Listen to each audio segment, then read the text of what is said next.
En la famosa oleada OVNI del año 54, extraños objetos dejaron verse en el cielo, sobre todo en Francia. Se registraron centenares de casos, incluidos encuentros con humanoides de diferentes formas. El caso Petare hace referencia al encuentro en Caracas de unas extrañas entidades peludas. Lo especial de este asunto fue que intentaron pelear contra estas misteriosas entidades. ¿Quiénes fueron estos seres? ¿Qué es lo que querían de ese barrio de Caracas?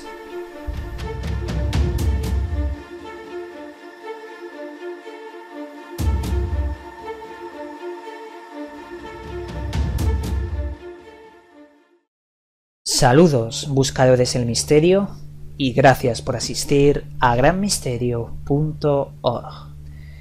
Veréis, hace unos días me estaba planteando una serie de cuestiones.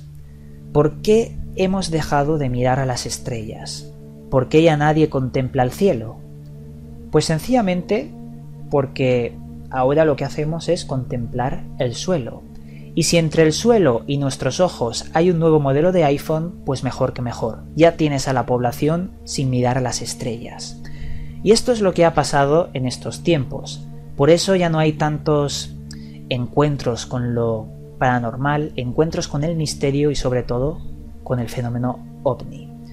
Porque si algo se caracteriza dentro de la ufología y sobre todo la ufología clásica es las extrañas oleadas del fenómeno OVNI que dejaban cientos y cientos de casos mes tras mes y que eran registrados por los periódicos de la época.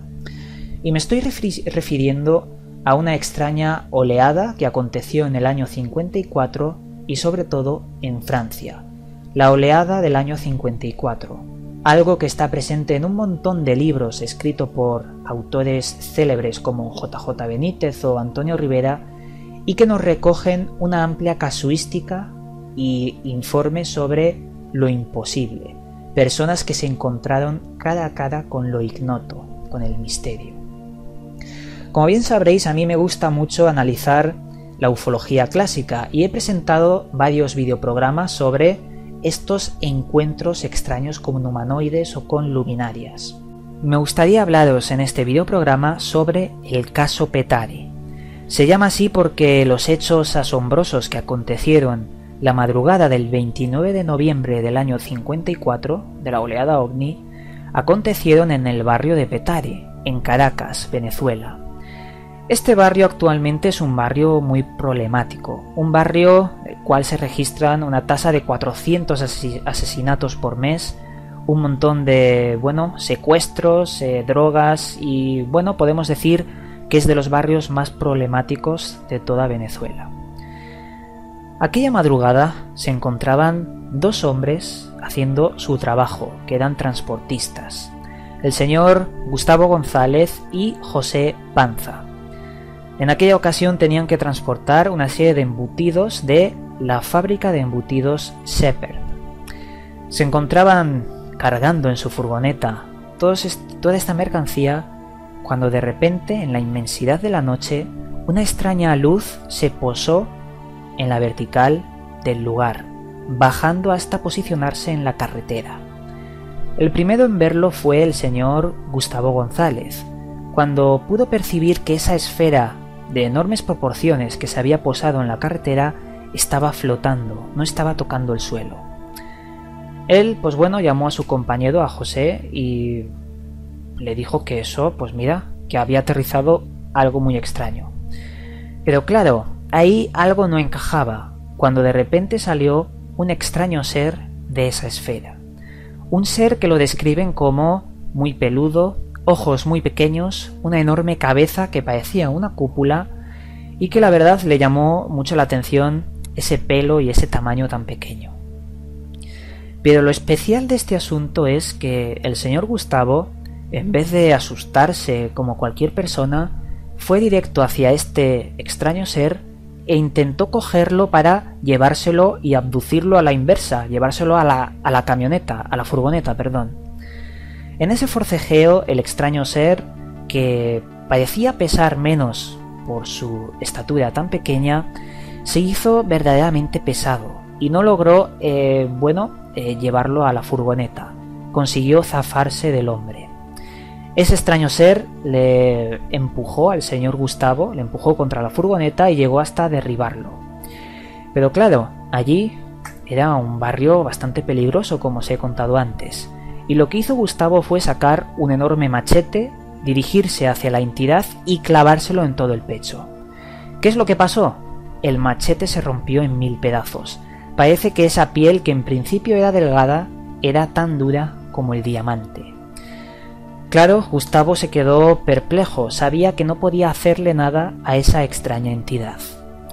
Por lo contrario, el señor José Panza se quedó contemplando todo el asunto, cuando de repente un segundo ser que salía de los matorrales de la zona, portando una serie de vegetación, plantas y tierra en la mano, se metió de una forma bastante pausada dentro de la nave, de esa esfera, y junto al otro ser que también se metió, sacaron un extraño tubo muy fluorescente que desprendía una serie de luz y apuntaron a los dos hombres.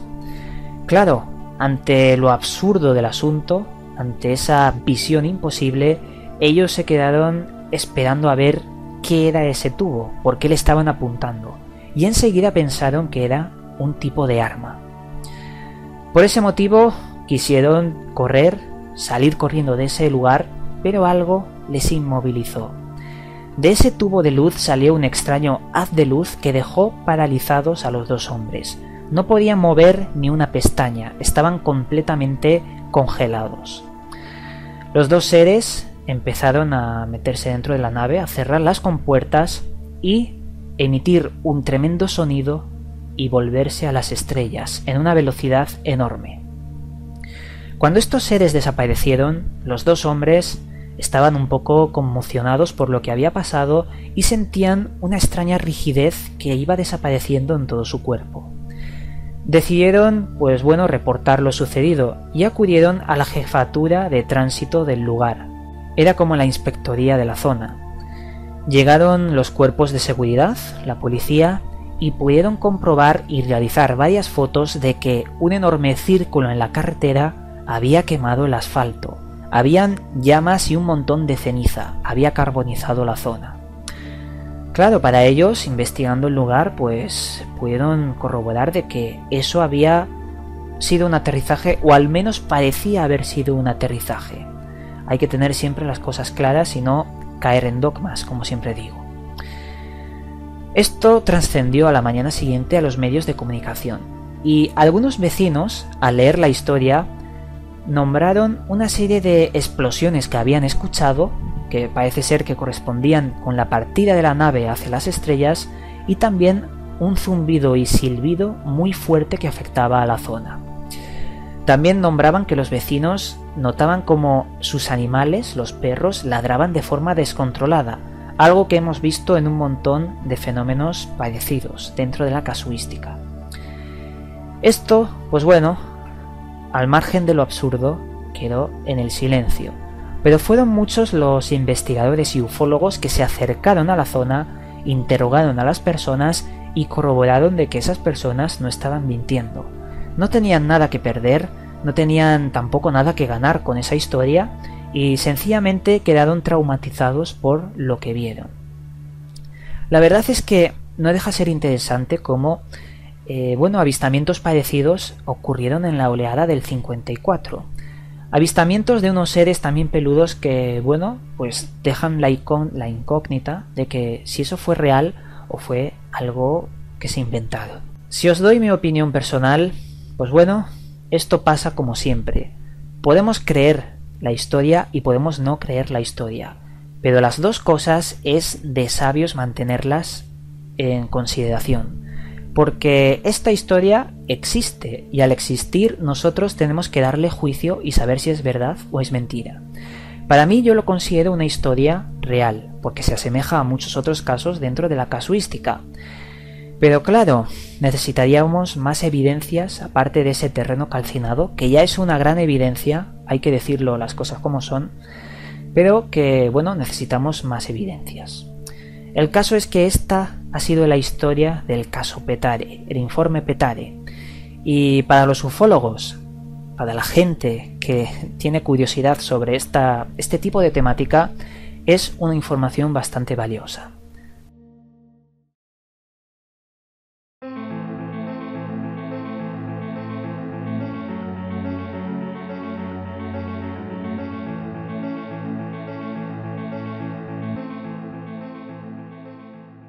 Esta vez, en la sección libros recomendados, voy a recomendar libros que ya he recomendado, pero que tengo que hacerlo en la temática de este vídeo. Tenemos 100.000 kilómetros tras los ovnis, de JJ Benítez. Aquí el señor Benítez recorre un amplio terreno buscando el fenómeno ovni y encontrándose con casos parecidos al que hemos contado hoy en este videoprograma. El libro cuenta con varias fotografías encontradas sobre aquellas personas que entrevistan y encuentran lo imposible, el fenómeno ovni, y dibujos sobre los extraños humanoides que se encontraron. Voy a dejar el mejor para el final, porque ahora tenemos un caso perfecto, escrito por Antonio Rivera y el señor Farriols, Rafael Farriols. Aquí se habla principalmente del caso Humo, un caso que ha levantado un montón de interrogantes dentro del mundo ufológico. Sería así como unos seres que descendieron de las estrellas y que, bueno, dejaron una serie de mensajes. Algunos dicen que es verdad, otros que es mentira, pero en este libro nos hablan de todo en profundidad. No me extiendo demasiado porque tengo aquí varios libros que me gustaría nombraros, como por ejemplo OVNIs, documentos oficiales desclasificados por el gobierno español, escrito por JJ Benítez. En este libro por primera vez se nos presentan informes policiales y militares de lo acontecido sobre el fenómeno ovni, abducciones y encuentros con humanoides. También nos muestran diferentes imágenes, esquemas y datos muy importantes y reveladores sobre el fenómeno ovni. Aquí tengo uno de mis favoritos y también uno que le tengo mucho aprecio porque nos comentan casos muy parecidos a los que hoy hemos hablado. Cuando los ovnis aterrizan, escrito por Hans Holzer. Aquí pues más de lo mismo, más casos, algunos se repiten obviamente, pero son mucho más casos de investigadores que han entrevistado a esas personas y han podido encontrarse con este fenómeno misterioso de los ovnis. Y ahora os voy a presentar el mejor libro que tengo sobre el fenómeno ovni. Un libro que es muy finito, que no se engañe el grosor nunca de un libro. Proceso a los ovnis de Antonio Rivera. En este libro me gusta muchísimo porque nos explica el fenómeno ovni de una forma muy clara, muy simple, con datos muy directos, muy precisos, y nos recoge también muchos otros casos del fenómeno ovni. Pero lo hace con una naturalidad para contar las cosas que la verdad llega a ser hasta, misterioso. Pero podemos decir que este para mí es uno de los mayores libros sobre ufología. Y dicho esto, hay que decir que el mejor libro sobre ufología es el que hacemos nosotros mismos. Como sabréis, yo también estoy haciendo un gran compendio sobre casos ovni e insto a vosotros a que vosotros también recopiléis todos los casos que encontréis por ahí y tengáis la información a mano. Dicho esto, pues nada, os mandamos un cálido abrazo y nos volveremos a ver en otro vídeo.